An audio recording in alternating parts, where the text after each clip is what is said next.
भाई और बहनों, जिस अरब सरजमीन में खातिमुन नबी हज़रत मोहम्मद सल्लल्लाहु अलैहि वसल्लम पैदा हुए, जिस सरजमीन में कुरान नाजिल हुआ, जिस सरजमीन में इस्लाम को हमेशा के लिए दीन करार दिया गया, जिस सरजमीन में मोमिन की हिफाजत के लिए जिहाद को फ़र्ज लाजिम किया गया, उस सरजमीन के हुक्मरां आज खुदगर्जी और मुफाद परस्ती के शिकार है।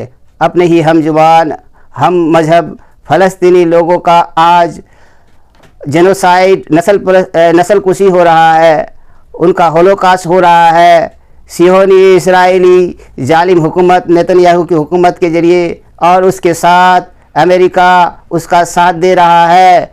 गाज़ा के 15 लाख लोगों को बेघर कर दिया गया, गाज़ा को कब्रिस्तान बना दिया गया, उसको स्टोन एज में पहुंचा दिया गया, उसके 11,000 से ज़्यादा बेगुनाह लोगों का कत्ले आम कर दिया गया।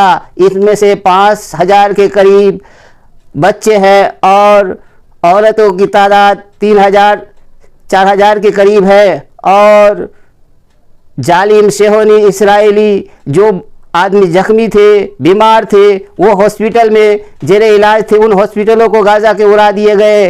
जो लोग बम के डर से भागकर रिफ्यूजी कैंप में गए थे, उन रिफ्यूजी कैंप को बमों से उड़ा दिए गए। जो लोग बीमार थे उनको एम्बुलेंस में ले जाया जा रहा था, उन एम्बुलेंस को बमों से उड़ा दिए गए।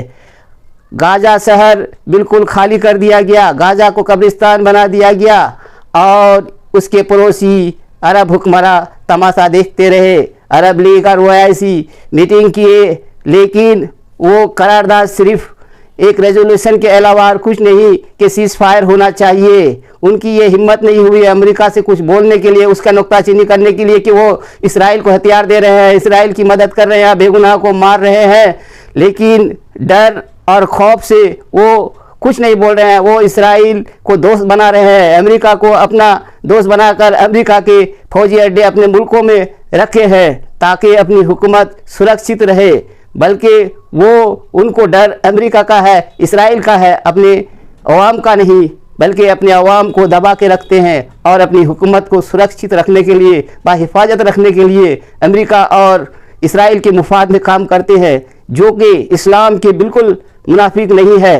क्योंकि कुरान शरीफ में हमारे अल्लाह पाक ने साफ कहा है कि सूरा बकरा के 216 आयत में है कि तुम पर जिहाद फर्ज कर दिया गया। क्या बात है कि तुम जिहाद से इनकार करते हो और जो तुम अच्छे समझते हो वो हो सकता है तुम्हारे लिए बुरे हो, और जो तुम्हारे लिए बुरे हो सकता है वो अच्छे हो। और अल्लाह पाक कहता है कि अल्लाह और अल्लाह के रसूल ने तुम्हें जिहाद के लिए जिहाद करने के लिए कहा, और तुम अपने बाप, अपने भाई, अपनी बीवी, अपना घर और अपनी दौलत और अपने तिजारत के लिए ये तुम छोड़ दिए हो और दुश्मन का साथ दे रहे हो। तो ये अल्लाह और अल्लाह के रसूल के साथ तुम नहीं चले और इससे तुम अपना रास्ता भूल गए और अपना रास्ता देखो। ये अल्लाह ताला ने साफ कहा है कि अगर तुम जिहाद के डर से, अपनी मौत के डर से, अपने घाटे की डर से अगर तुम अपने हक के लिए मोमिन भाई का साथ नहीं देते तो तुम्हारी मौत, अगर तुम चाहते हो कि जंग में जाने से हमारा नुकसान हो जाएगा, हमारा मौत हो जाएगा, हमारे कुछ हो जाएगा, तुम्हारी मौत घर से में बैठ के भी हो सकती है और कहीं भी हो सकती है। और अल्लाह पाक हक वाले, हक परस्त जिसको बेकसूर लोगों को मार रहा है, उनकी ज़मीन, उनके देश, उनकी जायदाद सब छीन लिए, तो उनकी मदद के लिए अल्लाह पाक किसी और को कर दिया जाएगा और किसी और को उठा लेगा।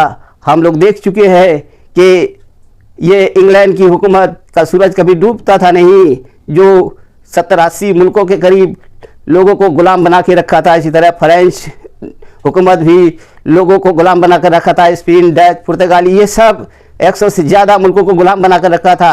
आज हम देख रहे हैं सब मुल्क आज़ाद हैं और आज अमेरिका भी वियतनाम, अफ़गानिस्तान, इराक़ को कब्जा किया था, लेकिन उनके लोगों ने उसको मार भगाया।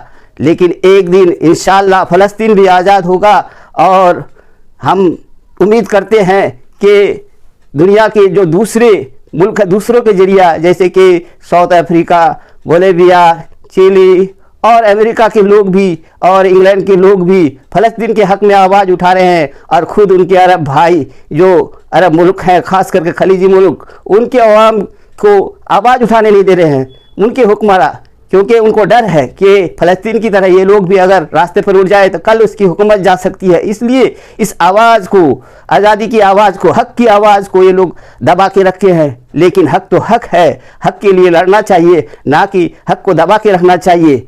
हुकूमत आती जाती है, लेकिन इस्लाम के लिए, हक़ के लिए लड़ना बहुत ज़रूरी है, क्योंकि बेकसूर इंसान को देखकर गैर कौम भी उसके साथ दे रहे हैं, तो अपने कौम भाई, अपने पड़ोसी भाई, अपने हम जुबान भाई, अपने हम मज़हब भाई क्यों साथ नहीं देंगे? अगर साथ नहीं देते भी तो फिर भी फ़लस्तीन इंशाअल्लाह एक ना एक दिन आज़ाद होंगे और सारी दुनिया के लिस्ट में एक आज़ाद मुल्क फ़लस्तीन होगा।